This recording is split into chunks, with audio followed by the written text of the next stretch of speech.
বাংলাদেশ জামাতে ইসলামী। প্রায় দেড় যুগ পর দলীয় কর্মসূচিতে সরব উপস্থিতি জামাত নেতাকর্মীদের।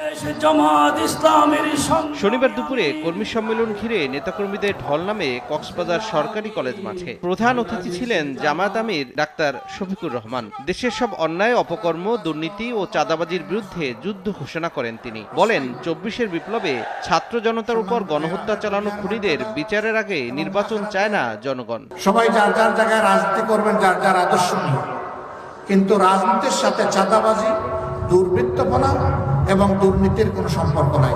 ভাই এবং বন্ধুগণ, দয়া করে আমাদের হাজারো হাজার সন্তান যারা খুন হলো, গুম হলো, পঙ্গু হলো, তাদের জীবন, রক্ত এর প্রতি একটু সম্মান দেখান।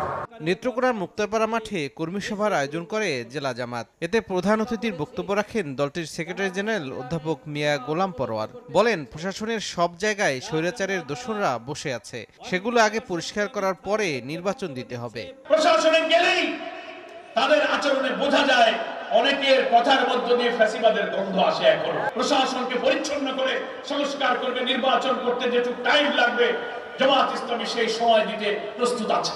এদিকে রাজধানীর ডিপ্লোমা ইঞ্জিনিয়ার্স ইনস্টিটিউশনে ওয়ার্ড সভাপতি, সেক্রেটারিদের নিয়ে শিক্ষা শিবিরে অংশ নেন জামাতের নায়েবে আমির অধ্যাপক মুজিবুর রহমান ও ঢাকা মহানগর দক্ষিণের সেক্রেটারি ডক্টর শফিকুল ইসলাম মাসুদ। পতিত স্বৈরাচার আবারও ফিরে আসতে চাইলে জীবন দিয়ে হলেও বাংলাদেশের মানুষ তা প্রতিহত করবে বলে হুঁশিয়ারি দেন তারা। নিষিদ্ধ করে তাদেরকে আইনের আওতায় নিয়ে এসে সন্ত্রাসীদেরকে গ্রেপ্তার করে তারপরে বাংলাদেশের জনগণের প্রত্যাশার একটি নির্বাচন দিতে হবে।